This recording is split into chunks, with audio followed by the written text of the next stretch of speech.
Senhor, amém? A igreja está linda e principalmente depois desse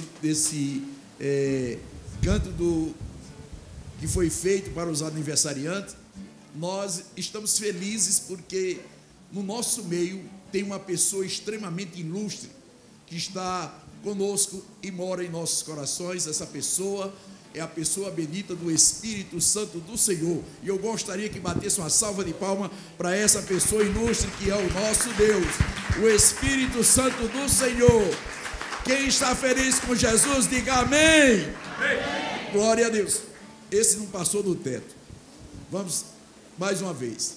Quem está feliz com Jesus, diga amém. Amém. Glória a Deus. Agora sim, estamos felizes mais uma vez.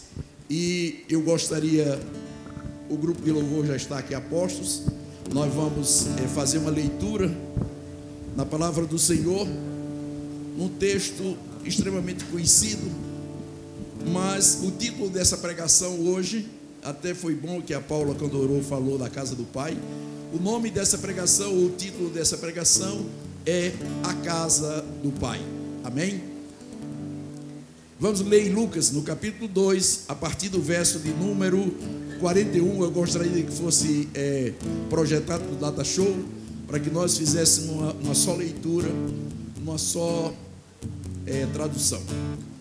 Lucas, capítulo 2, verso 41 até o de número 49.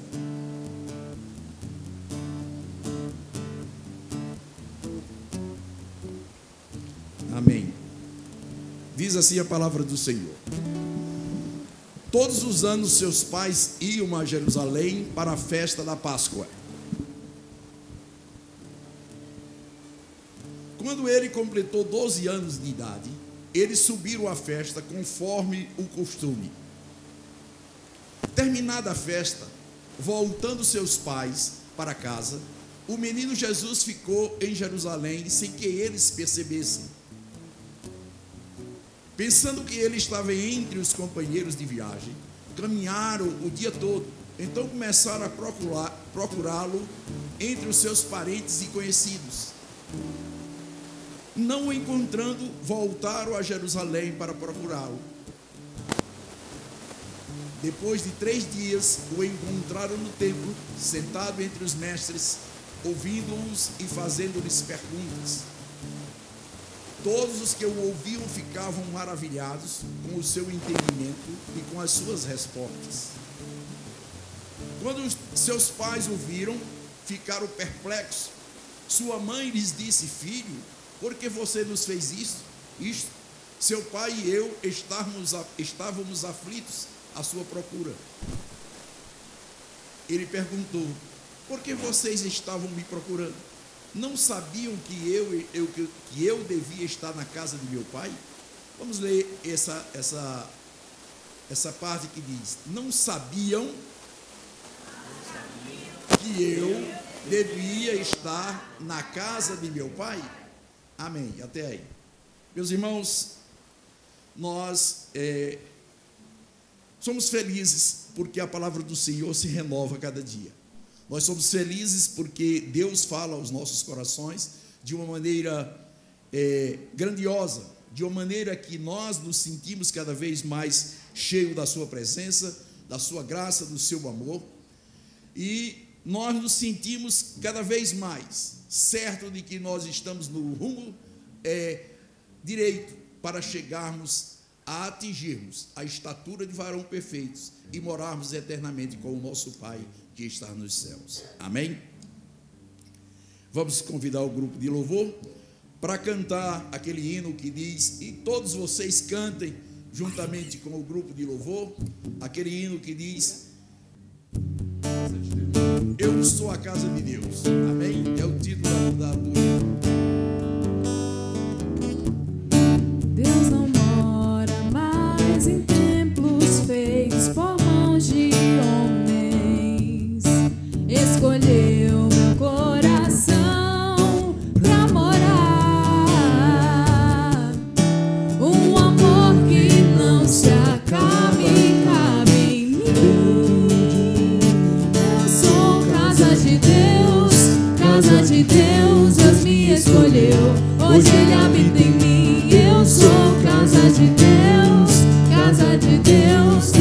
escolheu, hoje Ele habita em mim. Eu sou casa de Deus, casa de Deus. Deus me escolheu, hoje Ele habita em mim. Eu sou casa de Deus, casa de Deus. Deus me escolheu, hoje Ele habita em mim.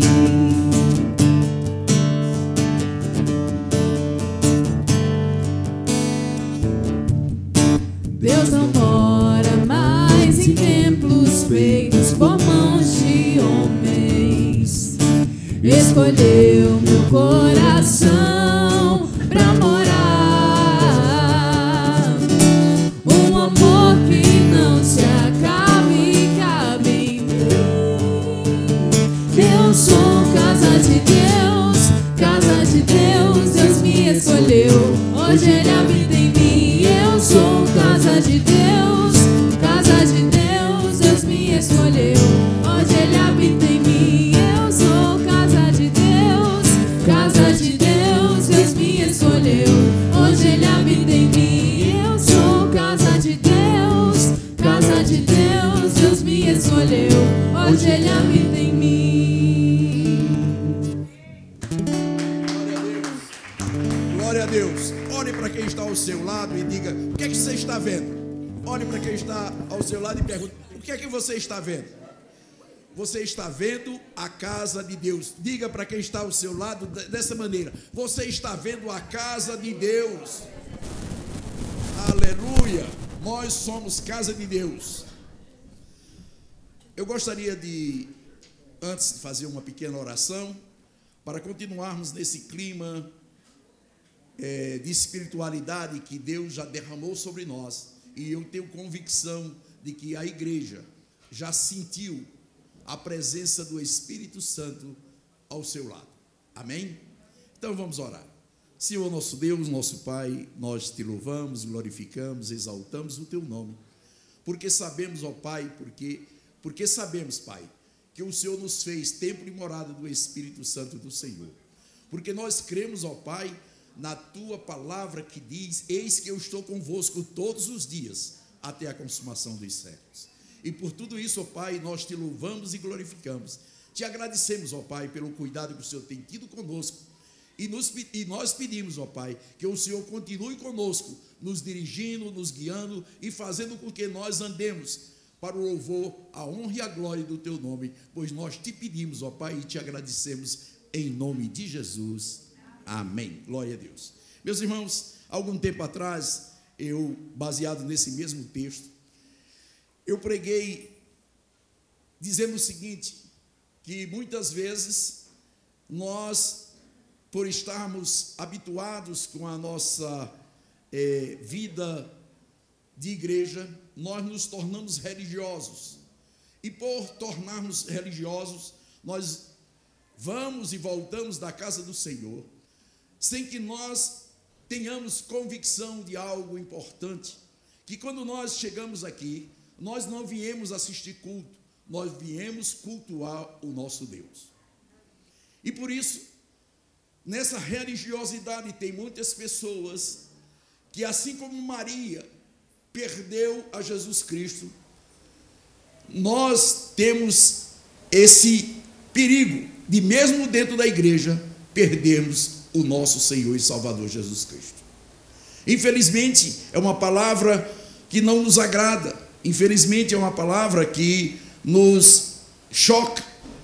Se eu estou na igreja, se eu estou congregando, se eu estou participando desse grupo, por que iria eu perder a bênção de ter o meu Senhor e Salvador Jesus Cristo na minha vida?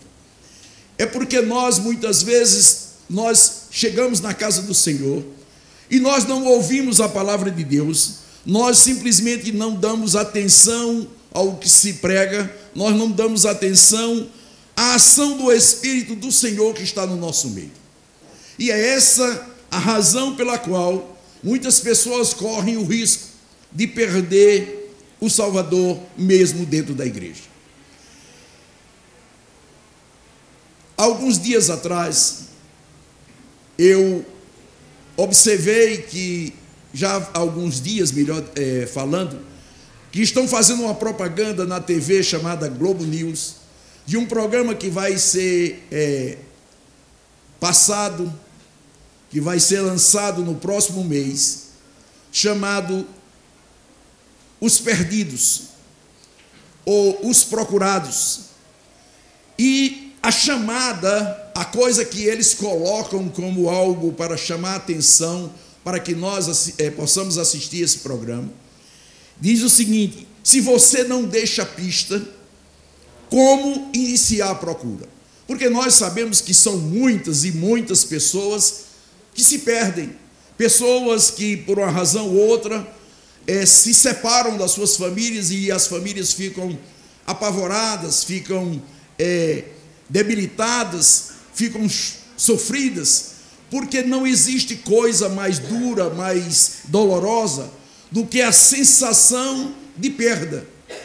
Eu lembro-me quando o Ângelo era bem pequeno, nosso filho, o nosso segundo filho, era bem pequeno, e a Geninha levou eles para passear no shopping, e o Ângelo se perdeu, porque Ângelo toda a vida foi muito esperto, muito ativo, e simplesmente deixou a sua mãe de lado e foi dar uma volta sozinho dentro do shopping.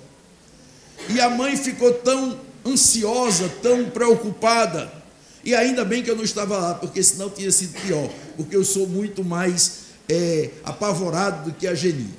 Geninha, quando tem coisas assim graves, ela se acalma, e só depois é que ela sente as consequências do ocorrido. E o certo é que ela ficou tão intensamente sentida com aquela situação, que quando encontrou o Ângelo na porta do shopping, o pessoal não deixou que ele saísse, ela chegou em casa e teve um derrame no olho.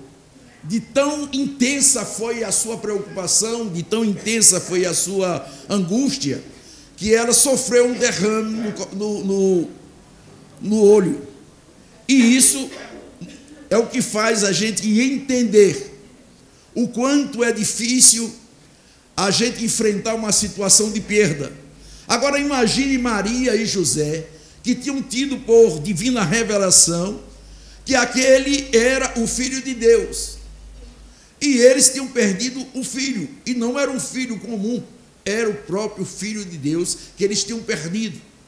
E eles ficaram apavorados, eles ficaram angustiados, e procuraram entre as pessoas, entre os parentes. Eles procuraram, diz o texto, que só no terceiro dia é que eles foram encontrar Jesus no templo. Veja que angústia Maria e José devem ter passado. Mas interessante é que quando ele é encontrado, e Maria faz aquela famosa pergunta: por que você fez isso com a gente, meu filho?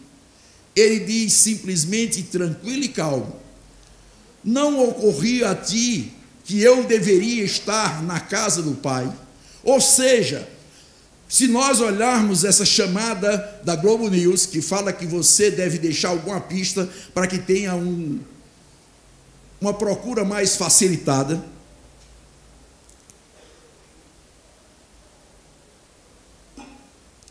eles deveriam procurar, em primeiro lugar, Jesus no templo. Era o primeiro lugar que eles deveriam procurar, era Jesus. Aonde ele deveria estar? No templo. Por quê? Porque o templo era o lugar aonde tem outras traduções que falam que Jesus diz: a mim me convém cuidar dos negócios do meu Pai. E é exatamente nessa frase, ou nessa casa do Pai, que eu quero basear essa ministração. Nós que somos templo e morada do Espírito Santo, como a palavra de Deus nos afirma que nós temos muito mais glória do que os outros templos, porque o templo que foi feito em nós não foi feito por mão humana, mas foi feito pelo próprio Deus, aquele que soprou em nossas narinas, através do nosso pai Adão, o sopro do Espírito Santo, o sopro da vida. nós entendemos que aqueles templos que foram construídos com tanto luxo, com tanta riqueza, com tanto esmero, como por exemplo o primeiro templo que foi construído por Salomão, um templo belíssimo, um templo cheio de requinte, de ouro e de riqueza. Tempo depois daquele templo ter sido demolido, que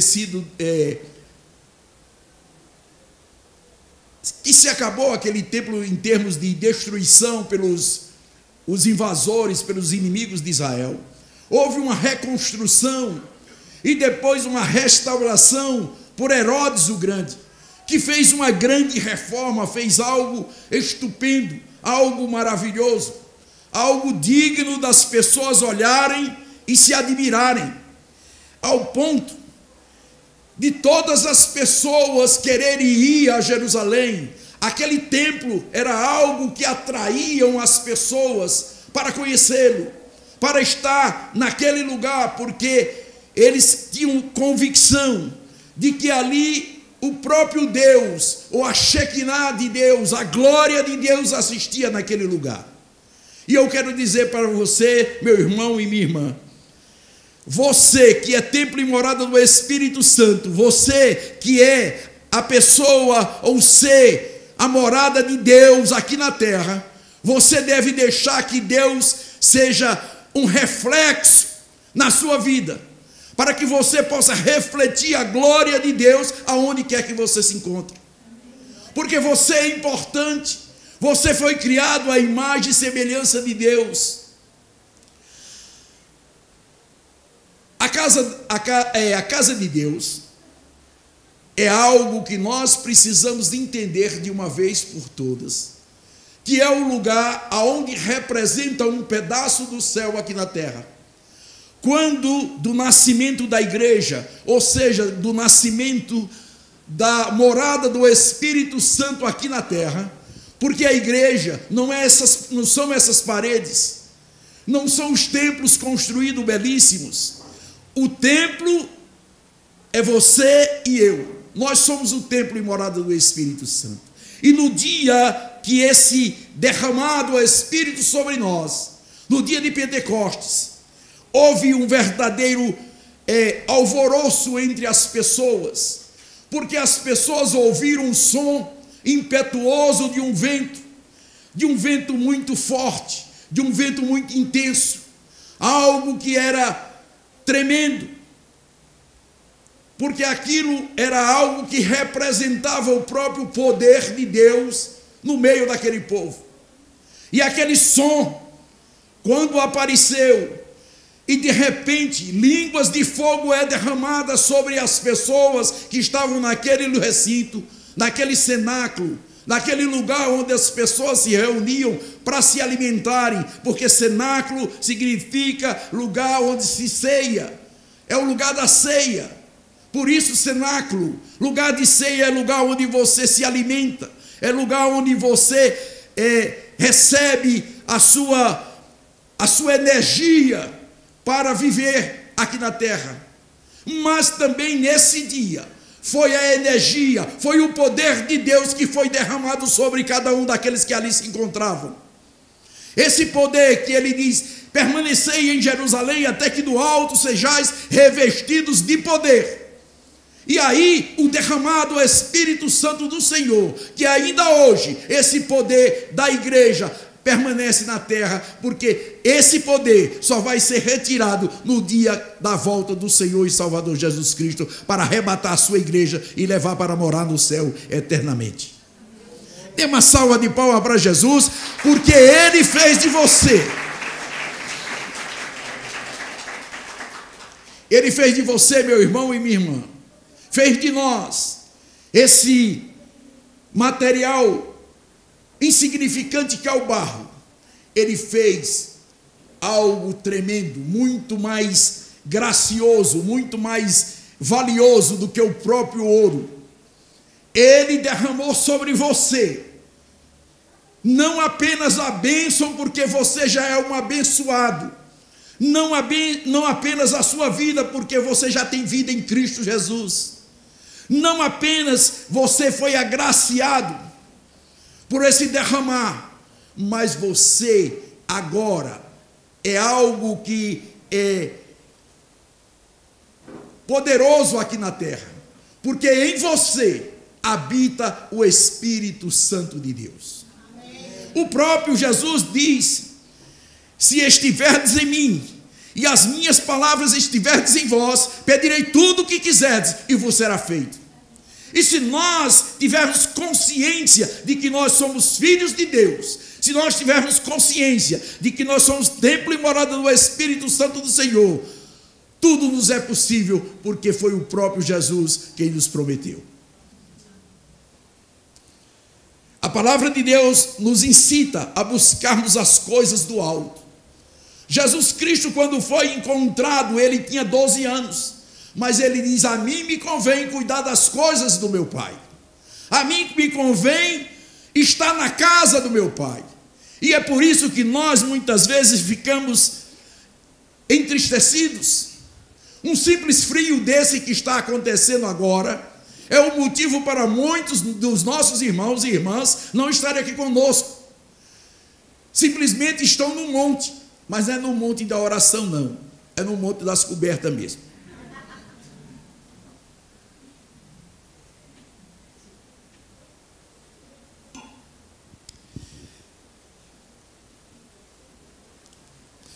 Em Colossenses, no capítulo 3, verso 2 a 4.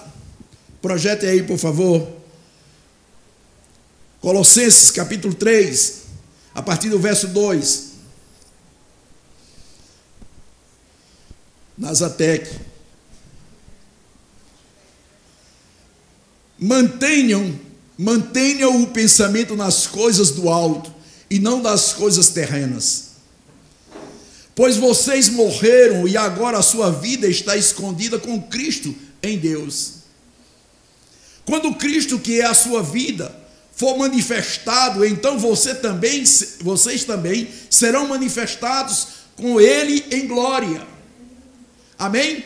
O que o Espírito Santo está dizendo, meus irmãos, é que nós estamos lá nos céus, em espírito, escondido em Cristo Jesus, porque nós morremos com Cristo e vivemos com Ele eternamente na glória. Amém? Vai chegar o dia em que você vai ser separado desse corpo, e aí sim você vai morar eternamente com Cristo. Mas a manifestação da sua pessoa em Cristo Jesus vai ser no dia da volta do Senhor, para vivermos eternamente com Ele. Meus irmãos, o salmista tinha um amor tão intenso pela casa de Deus, que ele diz o seguinte, o salmista Davi, ele diz o seguinte: alegrei-me quando me disseram, vamos à casa do Senhor. Alegrei-me quando me disseram, vamos à casa do Senhor.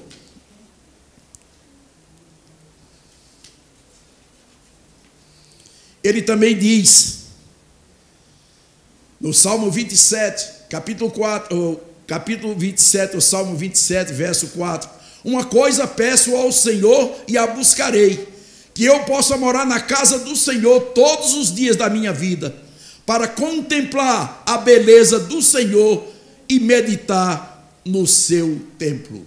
Aleluia, glória a Deus. Meus irmãos, quando você estiver olhando para o seu irmão, saiba, ali tem o Espírito Santo do Senhor morando nele.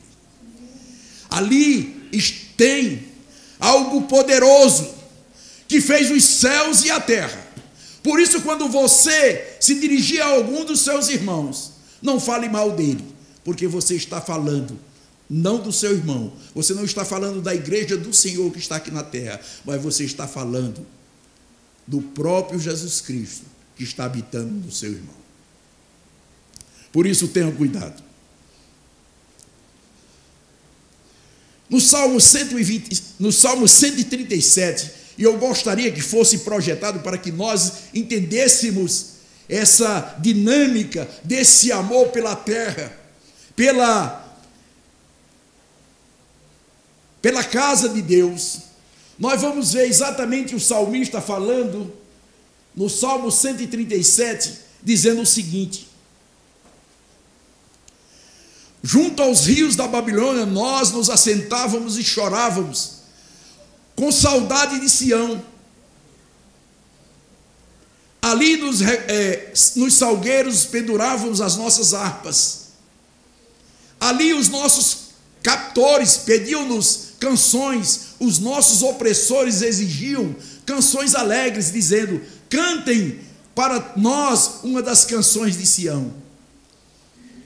Como poderíamos cantar as canções do Senhor numa terra estrangeira? Que a minha mão direita define, ó Jerusalém, se eu me esquecer de ti. Que a língua se me apegue, se me grude ao céu da boca, se eu não me lembrar de ti e não considerar Jerusalém a minha maior alegria. Até aqui. Meus irmãos, isso é um amor tão intenso em relação a Jerusalém, em relação ao templo que ficava em Jerusalém. Ontem eu estava com saudade da minha terra natal, do Ceará, e eu estava ouvindo músicas sertanejas, ou melhor dizendo, músicas nordestinas. E meu filho olhou para mim e disse: pai, o que é que você está ouvindo? Eu digo: eu estou ouvindo aquela música lá da nossa terra. E ele disse: ah, meu Deus, esse homem saiu do Ceará, mas o Ceará não sai dele. E eu quero dizer para os irmãos, realmente, eu tenho um amor muito grande pelo Nordeste, eu tenho um amor muito grande pela maneira que as pessoas falam, aquela maneira cantada, aquela maneira alegre. Eu gosto. Eu me alegro com o meu povo. Eu tenho um prazer imenso quando eu vou aos verdes mares bravios de minha terra natal e sinto alegria em poder desfrutar de tão grande bênção que Deus deu ao nosso povo brasileiro, principalmente aos nordestinos. O que eu quero dizer com isso, meus irmãos, é que se nós não tivermos amor pelo templo, pela casa e morada do Espírito Santo do Senhor, que somos nós, para cuidarmos de nós, para cuidarmos não só da igreja que é cada um de nós, mas da igreja como um corpo de Cristo aqui na terra, para que nós cuidemos do templo como igreja, nós estamos simplesmente falhando com a nossa responsabilidade de sermos cidadãos dos céus morando aqui na terra. Porque saiba você, nós não somos daqui, mas nós estamos aqui.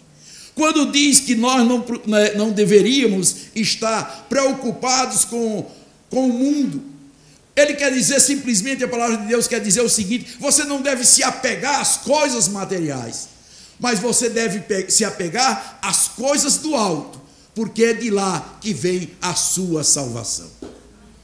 Como disse o salmista: eu olho para os montes, de onde me virá o socorro? O meu socorro vem do Senhor, que fez os céus e a terra. Ele não estava dizendo que a sua salvação, a sua vitória estava vindo dos montes. Não, estava além dos montes, estava muito além dos montes. Era do céu que estava vindo a sua vitória, porque é de lá que nós somos mais do que abençoados em Cristo Jesus, porque é à direita de Deus Pai que Jesus está com toda sorte de bênção reservada para mim e para você, em nome de Jesus. Dê uma salva de palmas para Jesus, porque Ele merece. Esse povo, meus irmãos,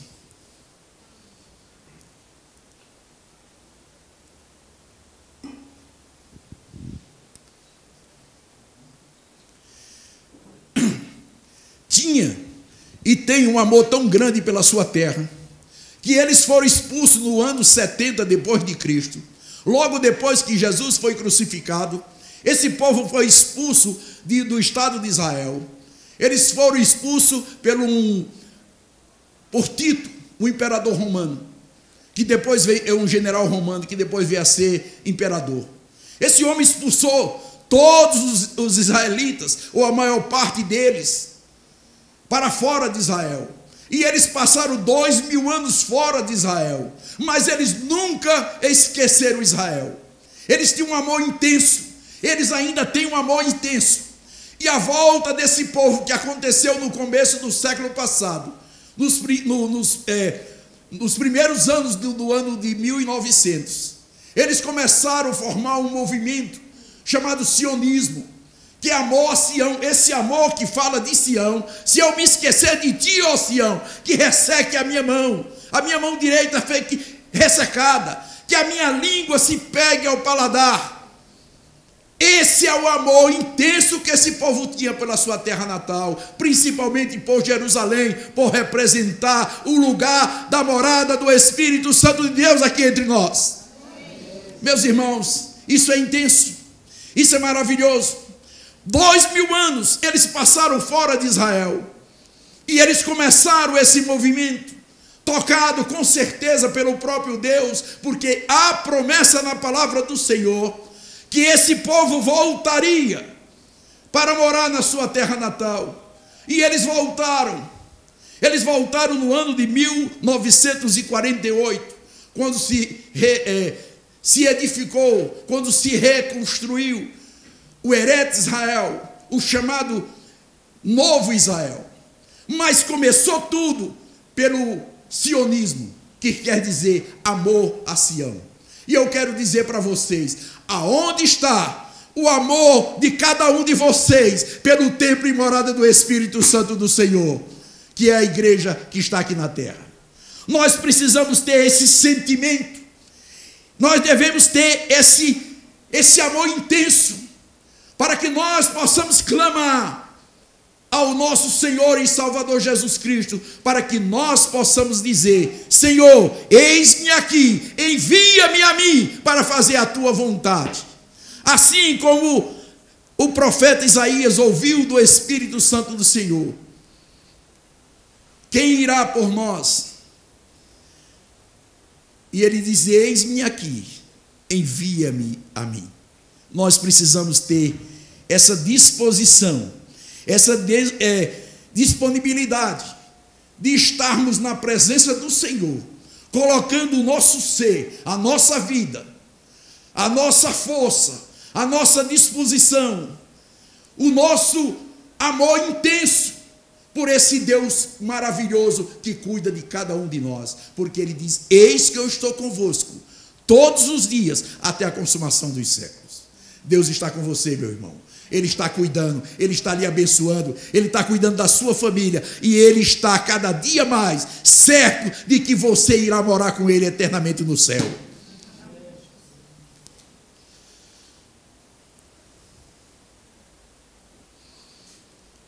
Jesus tinha uma convicção da missão que Ele veio realizar aqui na terra. Ele tinha convicção desde jovem, desde a sua mais tenra idade. Ele sabia que ele tinha vindo para salvar a humanidade. A sua missão devia ser cumprida, custasse o que custasse. No último dia, quando ele estava para ser crucificado, ele orando ao Pai, intensamente machucado pelos pecados, pelas dores, pelas enfermidades de cada um de nós que aqui se encontra e de toda a humanidade. Ele estava ferido pelos seus pecados, ele estava ferido pelas suas enfermidades, ele estava ferido pela sua maldade. E como eu costumo brincando dizer, Deus olha para cada um de nós, olha para a humanidade e diz: vocês não prestam, mas eu te amo. Deus nos ama com amor incondicional. É um Deus que não está olhando, como diz a palavra do Senhor, com os olhos passeando na terra, para olhar e dizer: eu peguei você em flagrante, eu vou lhe castigar, eu vou levar você para o inferno. Não, o Senhor está com os olhos fitos em você para lhe abençoar. Amém. Eis-me aqui. A igreja precisa dizer para o Espírito Santo: eis-me aqui, envia-me a mim. Para que nós possamos crescer na graça e no conhecimento de Deus e ser multiplicador do reino de Deus aqui na terra. A grande mensagem de Deus desde o princípio foi essa: crescei, multiplicai e enchei toda a terra, para que a terra possa sentir a glória de Deus. Quando os filhos de Noé saíram do barco, quando aquela família desembarcou depois do dilúvio, simplesmente Deus olha para aquele povo e diz: vocês devem crescer e se multiplicar. E eles assim o fizeram, e foram prosperando, e foram andando. Eles eram nômades. Na medida que eles iam andando, na medida que eles iam deixando povoados, Deus ia abençoando aquele povo, até que um dia eles chegaram numa terra farta, uma terra onde manava leite e mel, uma terra onde minava fartura, onde tinha tudo do bom e do melhor, onde se plantando tudo dava. Era melhor do que o Brasil, que disse o padre que fez a carta: em se plantando tudo dá.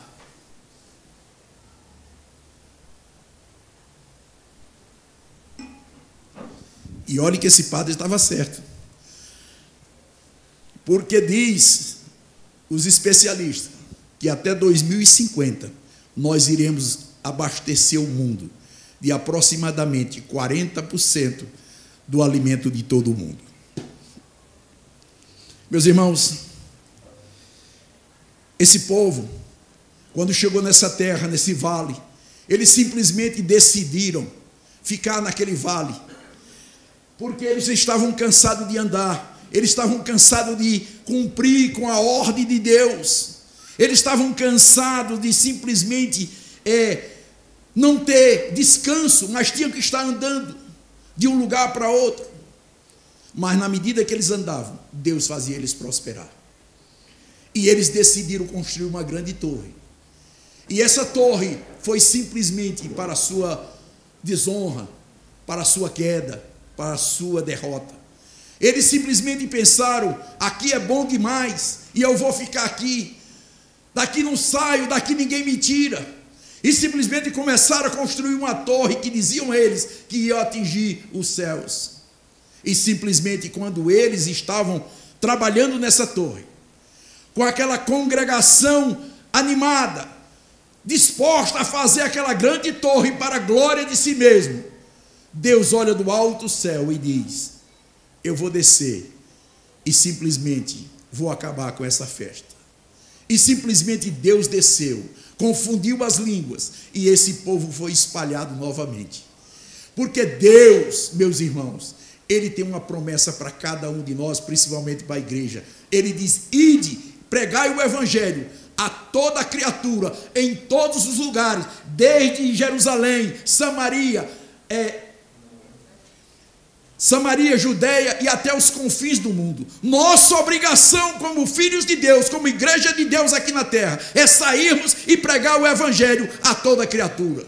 Se nós ficarmos presos com esse reino de Deus em nós, se nós ficarmos presos com essa fonte que deve jorrar, nós simplesmente seremos punidos pelo nosso Deus. Deus é bom, a sua misericórdia dura eternamente, mas Deus é justo. Ele simplesmente vai agir de uma maneira que você vai sair dessas quatro paredes, desse comodismo, e vai fazer você ser lançado como foi lançado Jonas. Jonas simplesmente desobedeceu também, não quis se pregar em Nínive, e simplesmente Deus trouxe uma tempestade. E Nínive, e Jonas simplesmente foi obrigado a ser lançado no mar para que a tempestade cessasse. E aí sim o peixe o pegou e o lançou na terra, mas em Nínive. Deus tem uma promessa para você: pregue o reino de Deus e Deus vai lhe abençoar. Se você prega o reino de Deus, não tem como. Essa responsabilidade, essa disponibilidade que nós temos é pesada, meus irmãos. Não é fácil, mas nós precisamos fazer a tempo e fora de tempo. Nós precisamos cumprir com a palavra do Senhor, de irmos pelo mundo, fazendo discípulos de Jesus, de conformidade como Ele é. Para que esses discípulos sejam a imagem e semelhança de Cristo. Para que esses discípulos sejam cristãos, Cristo em miniatura. Pequenos Cristo, que as pessoas possam olhar e dizer: esse verdadeiramente é um filho de Deus.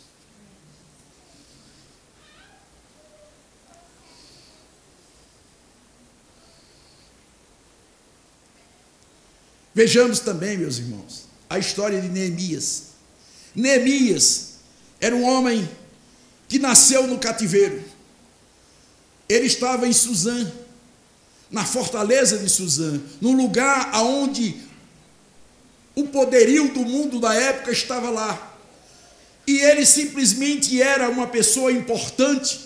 Ele era um homem que era copeiro do rei. Essa palavra copeiro dá a entender que ele era uma pessoa chegada do rei. Ele era uma pessoa de alta confiança do rei. Esse homem era um homem que, antes do rei tomar qualquer bebida, qualquer vinho, qualquer coisa, ele primeiro provava para saber se estava envenenado. E se tivesse envenenado, quem morria era ele. Então ele era um homem de extrema confiança do rei. Nenhum alimento chegava à mesa do rei sem primeiro passar por ele.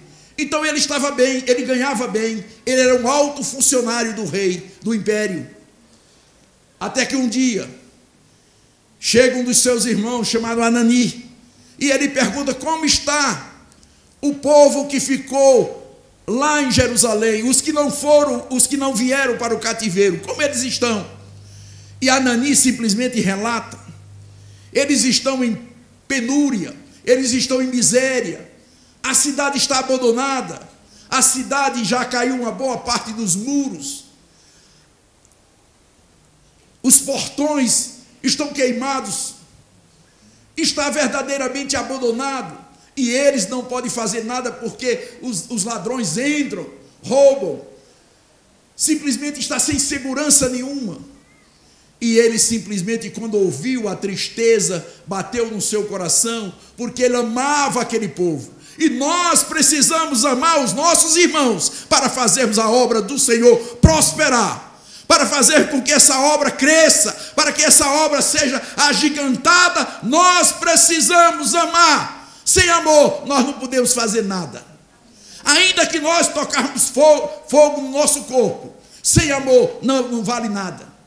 Se nós fôssemos ricos e distribuíssemos nossa riqueza com os pobres, sem amor não vale nada. Se você não tiver amor, meu irmão, pelo perdido, por aquele que está indo de roldão para o inferno, você não está fazendo nada. Você precisa amar.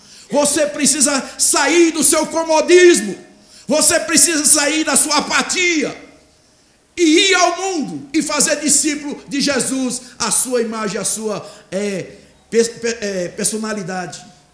Nós precisamos olhar para Jesus e amar de tal maneira que nós precisamos construir Cristo no coração das pessoas.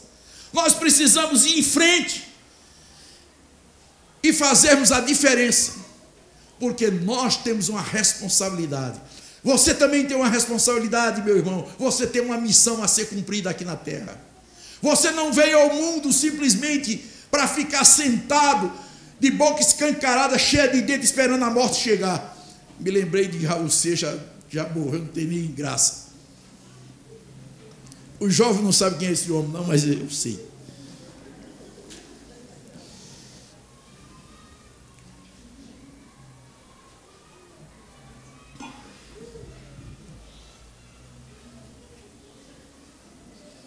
E como eu estava dizendo, Ananias, ou Neemias, melhor dizendo, Neemias simplesmente se abateu no seu coração, ficou entristecido com a pobreza, com a miséria do seu povo, e simplesmente se lançou ao chão. Ele simplesmente rasgou o seu coração na presença do Senhor e disse: Senhor, perdoa os meus pecados, perdoa, Senhor, os pecados dos meus pais, perdoa, Senhor, o pecado da minha nação, e tem misericórdia daquele povo que está vivendo nessa situação de penúria e de miséria. E Deus tocou no coração daquele rei, e aquele rei, olhando para ele, percebeu a sua tristeza, a sua amargura, e disse: que é o que você tem, Neemias? Porque você, se não está doente do corpo, com certeza isso é doença do coração. E vocês sabem o que é doença do coração, meus irmãos? Não taquicardia, não. Doença do coração que se falava naquela época era a pessoa que estava deprimido. E nós assistimos hoje milhares de pessoas que estão deprimidas porque não tem o reino de Deus dentro de cada um deles. E nós, como a fonte que deve jorrar, nós simplesmente guardamos essa água para nós mesmos. Nós simplesmente escondemos essa água e não damos àqueles que estão morrendo de sede. Porque nós estamos acomodados. Porque nós estamos simplesmente acovardados diante de uma situação de penúria e de miséria. Nós devemos fazer como Neemias, clamar ao rei. Neemias clamou ao rei terreno, mas nós precisamos clamar ao rei que fez os céus e a terra, ao Deus Todo-Poderoso, aquele que é o Senhor no céu e na terra. Nós devemos clamar. E Ele vai abrir as portas dos céus e vai derramar chuvas de bênção sobre nós, para que nós possamos fazer a sua obra e o seu reino seja glorificado aqui na terra. Amém? Ele foi. O rei simplesmente deu tudo o que ele necessitava para que ele voltasse e reconstruísse os muros de Jerusalém. Ele simplesmente foi um dos primeiros. E depois foi Esdras, e assim sucessivamente, até que todo o povo voltasse, aqueles que queriam, porque alguns já tinham enriquecidos, alguns já tinham se tornado proprietários de terras, proprietários de bens, e não queriam voltar mais para Jerusalém.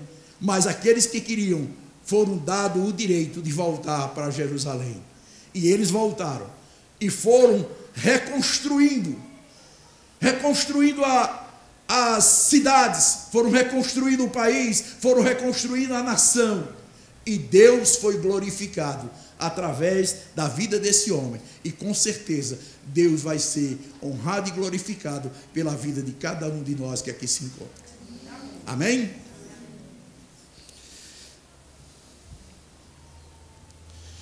Quero terminar dizendo a cada um de nós que aqui se encontra: você, meu irmão e minha irmã, você é casa de Deus. Seja responsável pela obra de Deus, pois você também é templo e morada do Espírito Santo. Vamos ler em Hebreus, capítulo 12, verso 28 e 29.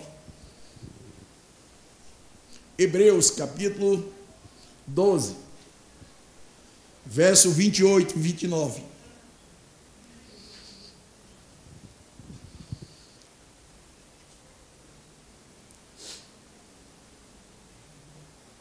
Hebreus, capítulo 12, 28, 29.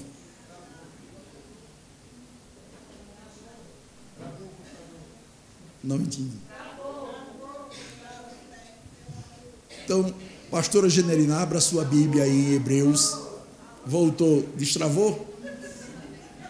Travou ou não travou? Hebreus, capítulo 12, verso 28. Portanto, já que estamos recebendo um reino inabalável, sejamos agradecidos e assim adoremos a Deus de modo aceitável, com reverência e temor. Fica aí nesse primeiro versículo. Meus irmãos, olha o que diz a palavra do Senhor. Portanto, vamos ler todos juntos. Portanto, já que estamos recebendo um reino inabalável, sejamos agradecidos e assim adoremos a Deus de modo aceitável, com reverência e temor. Amém? 29. Pois o nosso Deus é fogo consumidor. Meus irmãos, encerro dizendo: receba a bênção de Deus, porque Deus é bom, mas a sua justiça vai prevalecer. Amém? Dito isso, eu gostaria de perguntar se tem alguém aqui que ainda não aceitou Jesus como seu único e eterno Salvador, ou que quer fazer uma reconciliação com esse Deus grandioso, maravilhoso. Vem até aqui que nós vamos orar por você.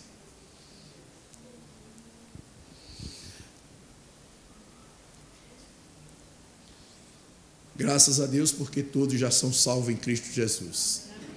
Graças a Deus, porque nós todos estamos na dependência do nosso Deus. Mas aquele que quer ouvir ou que quer participar de uma bênção aqui no altar, se levante e venha até aqui, porque nós vamos orar por você em nome de Jesus. Por favor, alguém que recebeu uma oração de cura, de bênção, venha até aqui em nome de Jesus. Amém. Glória a Deus. Glória a Deus. Aleluia. Glória a Deus. Amém, Jesus. Aleluia. Amém. Aleluia. Mais gente está se levantando. Você vai receber uma oração para Deus continuar ali abençoando. Para Deus continuar abrindo os céus e derramando chuvas de bênção sobre sua vida. Porque Deus é bom e a sua misericórdia dura eternamente. Amém? Mais gente, mais alguém que quer receber essa oração, vem até aqui, levante e vem aqui receber, porque o altar está aberto e Deus está querendo lhe abençoar. Deus está olhando para você e está dizendo: eu vou te abençoar, filho e filha. Assim como Deus olhou do alto céus no dia que Jesus foi batizado, e ele olhou e disse: esse é meu filho amado, nele eu tenho prazer. Está olhando para todos vocês que aqui se encontram, dizendo: são meus filhos amados, neles eu tenho prazer. Amém? Pastora Genereira, venha fazer essa oração. Em nome de Jesus.